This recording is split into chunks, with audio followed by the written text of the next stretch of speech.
Hey, Carrie. You're looking good today. Like always.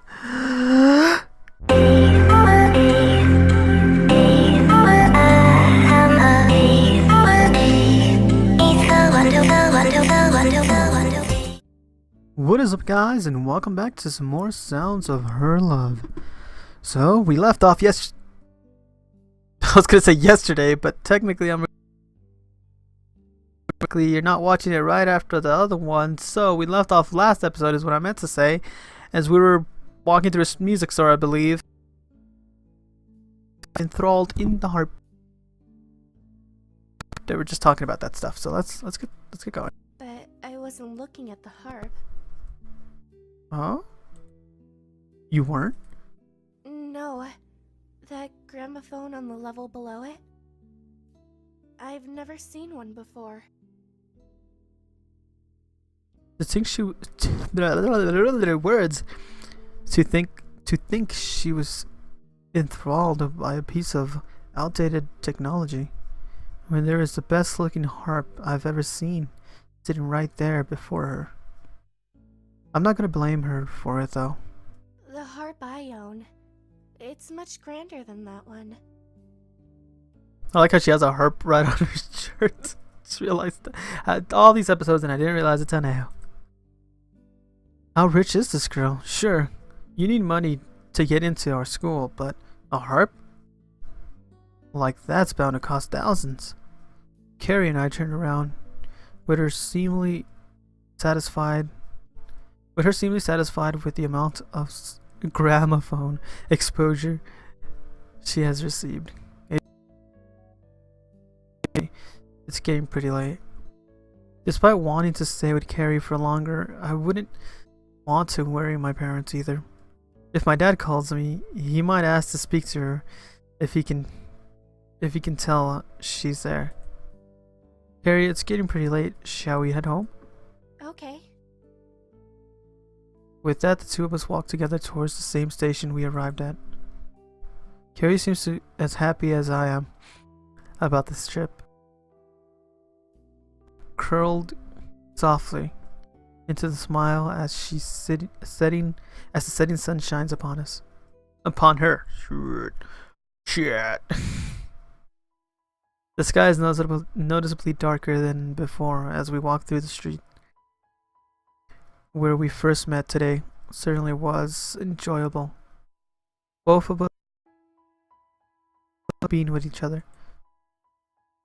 Carrie looks at me with a blush. My guess is that she's probably going to ask me something. Would you like to come to my house for dinner?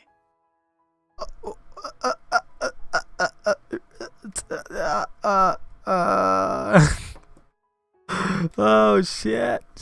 She's inviting me to her house? That's pretty bold thing to ask. Technically, we did just go on a date, but in reality, it was more of a trip to the library as friends. This say, Carrie probably doesn't realize its forwardness. I am overcomplicating it. Really, me going with her on this trip has given me a few thoughts I didn't have before. Either way, I can't just go over there without asking my parents first. Pulling out my phone, I give Carrie an answer. Sure, let me just tell my parents where I'll be. A nod as I wait for someone to pick mine. My house isn't even that far from here, so I could have just walked and told them. This, though, is easier, despite it costing money. Hello? Unexpectedly, my sister answers in the place of either my mother or father. Sis, where's mom and dad? They've gone out to dinner. They never told me anything about that. Well, will you be fine on your own? I'll be out for a bit too. Yeah, I'll get to play my music extra loud. Just don't disturb the neighbors, okay? Don't worry, I won't. I'll tell mom and dad that you've gone somewhere with a girl, okay? Oh god. That sounds bad. She ends her statement with a laugh, even though I really am going somewhere with a girl. Alright, whatever. I'll see you later. Sure. She hangs up before I can leave. She hangs up before I can, leaving me holding my phone next to my ear, listening to silence. The warmth of my pocket greets my hand as I put it away, turning to face Carrie, who is still observing me. Sure. I'll lead the way.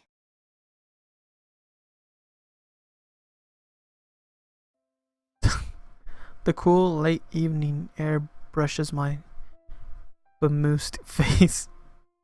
Carrie and I idle outside her house, another plain and generic building. The thoughts of her living in an old elaborate mansion dissipates from my mind. The building is nothing short of a nice house. I just suspected that it would be fancier. Should we go inside? Carrie calls out to me from my side, giving the signal that she's ready to go in. With her prior shyness, though the bloom of red on her cheeks is still all too apparent. It's a thing that will always suit her. Certainly. Who said certainly? I would have been like, sure, okay, let's go. No, I wouldn't have said certainly. Shall we go inside? Certainly. After you, madam. No, after you, sir. This is your house. You go. That seems way too much. Alright. Our shoes meet the ground. Her taking a step forward into a place she's accustomed to. Me, however, walking into a new experience. Something cherishable. I've been to people's houses but plenty of times, just not any girls. Standing before the door, a thought flutters into my head, with Carrie's fingers wrapped around it. Coming here, I'm bound to meet her family, aren't I? Did she even tell them that she planned on inviting me over?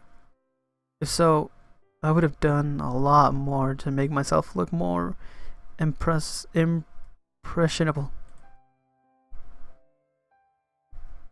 Caressing the handle lightly, Carrie twists her key delicately and pulls it down. The warmth from the inside soon meets us. For some reason, I hope my mic is catching my voice, but for some reason, I can't read today. He's so dumb. He can't read. I don't know why. I don't know why, but I can't read today. The warmth,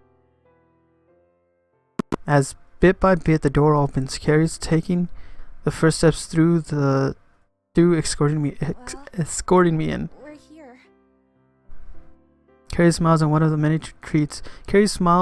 treats. I've been given today. She plays with her eyes directed towards me. Now that we're under a bright light, I can see her face much more clearly. I still can't get enough of it. Despite being lost for words, one thing does make it out of my mouth. You look pretty cute. Oh, wow, damn. She didn't say anything.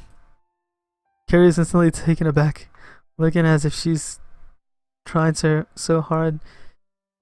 hard as she can to muster up a response.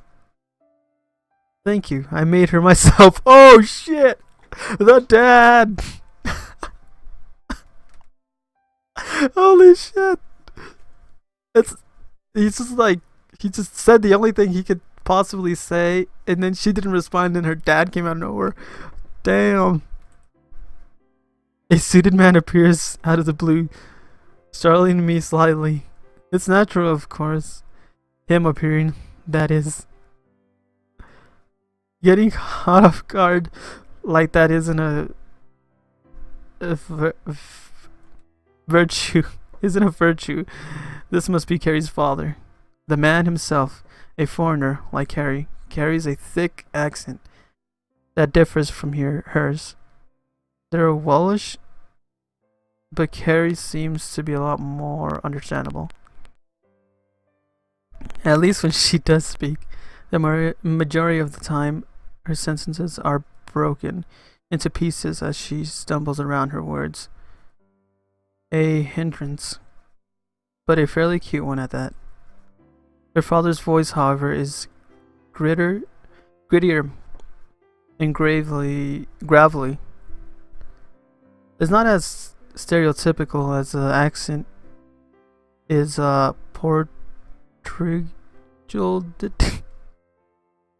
portrayed. I don't know. I can't read today. What is wrong? As by far, but hearing him speak Japanese would probably mortify me. Luckily enough, we're all used to speaking English. You must be the friend. She was really keen on having.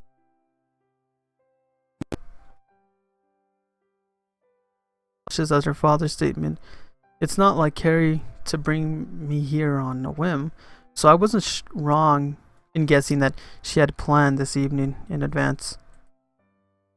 Yes, it's nice to meet you, Mr. Irwood. And that's where the episode ends. So, I have no clue what's going to go down. But she never responded to what he said when he told her she looked pretty cute. So, we're still going to wait for that response probably on the next episode. But, dude, now he's meeting her dad. And it's getting crazy. So, hope you guys enjoyed this one. Leave a like, leave a comment, subscribe for more Sounds of Her Love. And I'll see you guys next time. Goodbye.